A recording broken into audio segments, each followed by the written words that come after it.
Martino. Le cauchemar de tous les woke.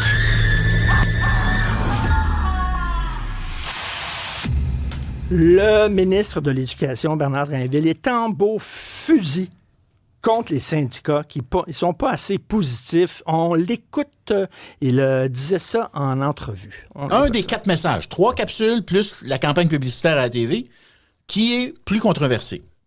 Semaine passée, une couple de jours de ça, les syndicats sortent pour dire « c'est assez effrayant, ils nous infantilisent, ça n'a pas de bon sens ». Puis là, je suis comme « OK, tu peux la trouver moins bonne, mais parle-moi des 2 autres capsules, puis surtout la campagne. Puis dis-nous, si tu veux chialer contre celle-là que t'aimes pas, parle positivement des 3 autres. Chers syndicats, faites votre part pour changer le narratif autour de l'éducation parce que vous contribuez au problème de la pénurie. Mais aidez-nous à vous aider. Aidez l'éducation. Aidez à recruter. Aidez à valoriser. Si vous voulez que des jeunes choisissent les métiers de l'éducation, votre job, c'est pas de constamment taper sa tête des problèmes. Votre job, c'est aussi de dire, dans les écoles, chaque jour au Québec, il se passe des choses extraordinaires. Il y a des enfants qui vont bouger, il y a des enfants qui vont... Pas tard, parlez-en! Il disait ça au podcast Politiquement parlant. Et je me suis tout le temps demandé pourquoi les syndicats ne sont pas aussi optimistes que moi. Moi, je suis tout le temps en train de parler de ce qui va bien dans la société au Québec. Tout le temps. Toujours optimiste, qui marche. Puis tout ça. J'aime pas ça, les gens négatifs.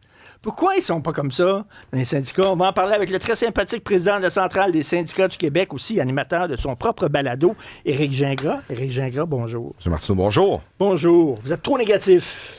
Ouais. Qu'est-ce que vous répondez à ça? Ben, ça, on entend beaucoup, là, le gouvernement. Puis on dirait que le gouvernement de la CAQ est pas très populaire. Ces trucs fonctionnent pas beaucoup. Fait qu'il faut trouver d'autres personnes de qui c'est la faute. Puis là, ben, dans le monde de l'éducation, c'est des syndicats. Mais c'est quand même particulier qu'ils disent ça. Moi, comme c'est un petit secret entre vous et moi, là, l'histoire de la campagne là, qui a débuté le 20 octobre là, pour favoriser le recrutement du personnel enseignant. Oui.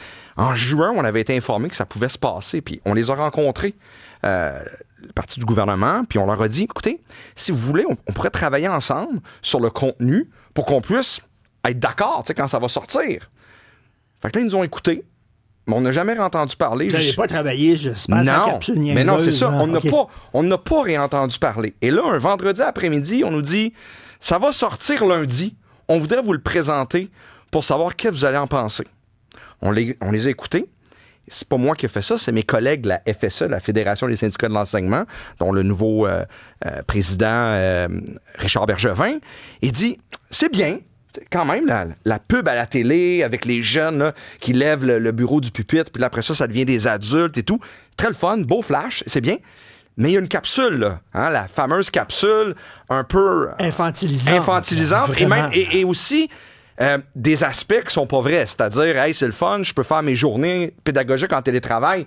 C'est pas vrai. Il y a 20 journées pédagogiques, puis dans la dernière convention collective, il y en a 5 sur 20 que tu peux faire en journée de télétravail. Et là, c'est contesté puisque les employeurs essaient de faire des fling-flang et des griefs là-dessus. Ceci dit, Ça, c'est de la poutine interne. Mais, quand c'est sorti, je tiens juste à souligner que dans TVA Nouvelles, mon collègue, le président de la FSE, a dit... Cette histoire, cette initiative du gouvernement est saluée par la Fédération des syndicats de l'enseignement. On l'a dit.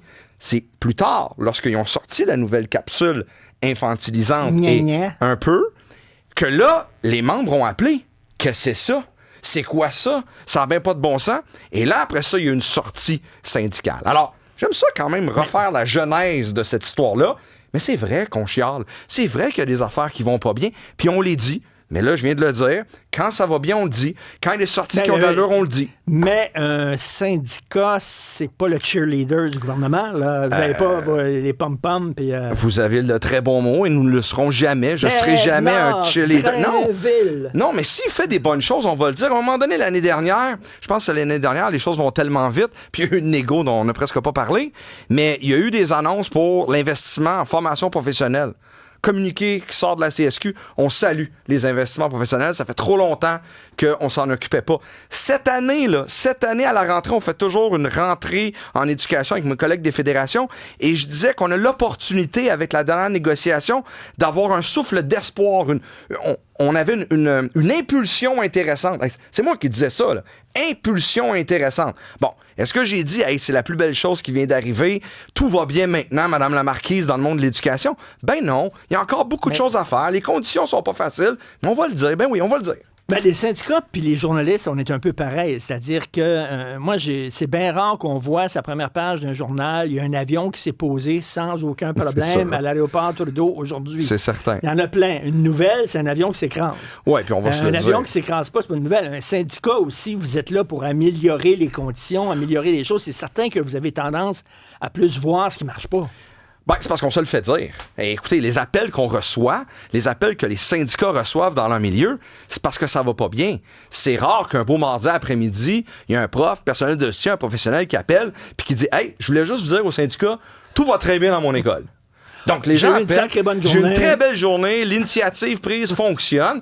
Donc, c'est pas ça. On a des mandats, ils nous les donnent, les membres, puis nous autres, on les porte dans l'espace public, souvent pour faire contrepoids aussi au gouvernement qui, lui, essaie de spinner quelque chose. Là. Mais bon, c'est vrai que souvent, lorsqu'on parle d'éducation, on met l'accent sur les problèmes, puis là, on dit qu'on est en pénurie de main-d'œuvre, mais les jeunes qui nous écoutent parler, ils disent « Tabarnouche, la maison est en feu, je n'ai pas le goût d'aller là, moi, là. C'est sûr que c'est difficile aussi de... Il faut parler de ce qui ne marche pas, mais si on en parle trop, on décourage les gens à devenir profs. Mais M. Martineau, je pense que c'est la façon... Mais je pense que c'est la façon dont on en parle.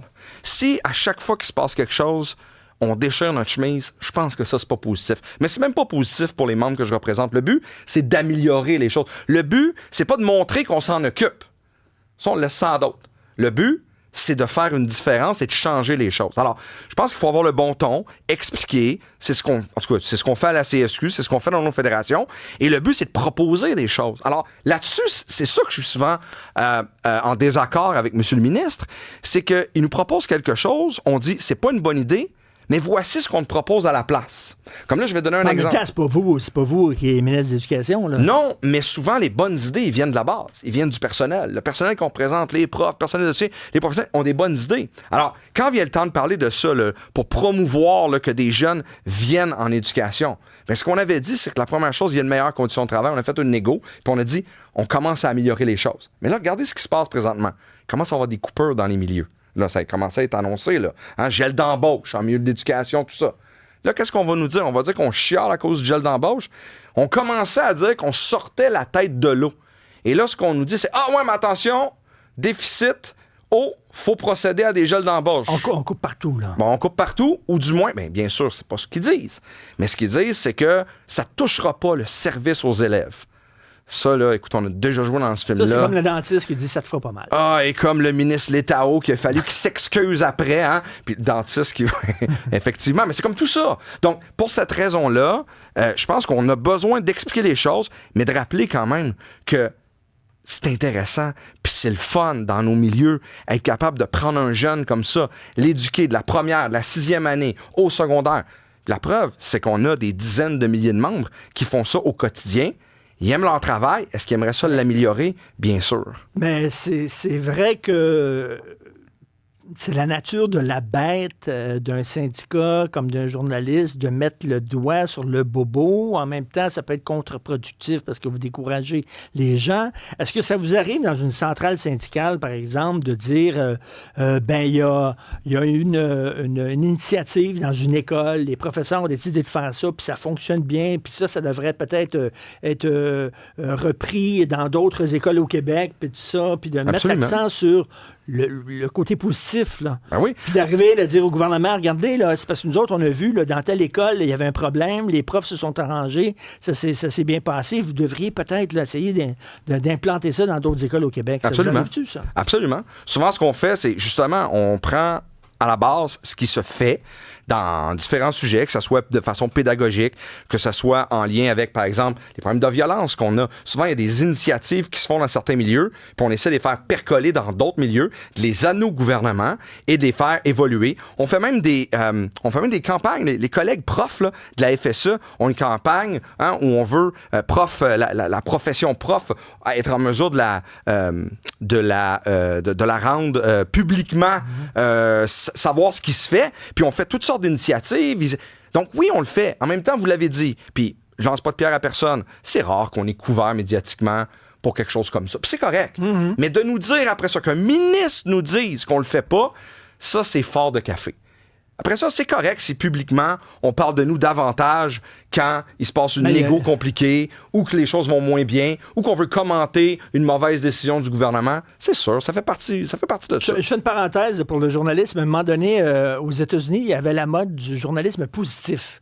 Fait que là, je pense même qu'il y avait eu une initiative d'avoir un journal seulement avec des bonnes nouvelles.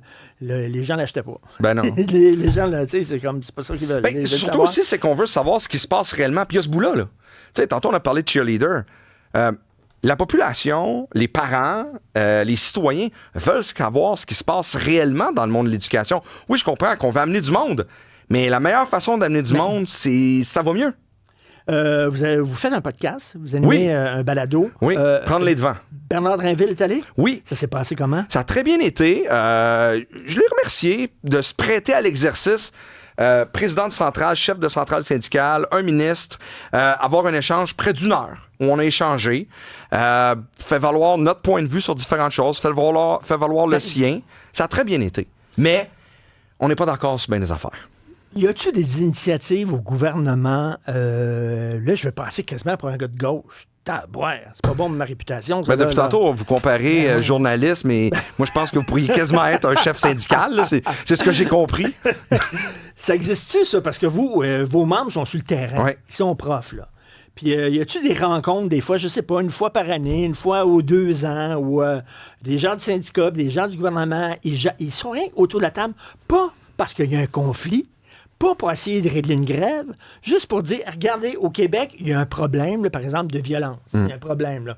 Qu'est-ce qu'on fait tout le monde ensemble? Vous autres, vous êtes sur le terrain, peut-être que vous avez des bonnes idées. On va rien que jaser pendant un petit bout de temps, pendant une journée. Moi, je rêverais de ça. Je suis peut-être naïf, là, mais il me semble que ce serait le fun qu'il y ait des expériences comme ça. Ça n'existe pas. On va juste jaser, non, mais d'ailleurs, on va faire un brainstorm. Puis... On avait le congrès de la CSQ en juin, puis il y a des orientations dans ce sens-là qui ont été amenées.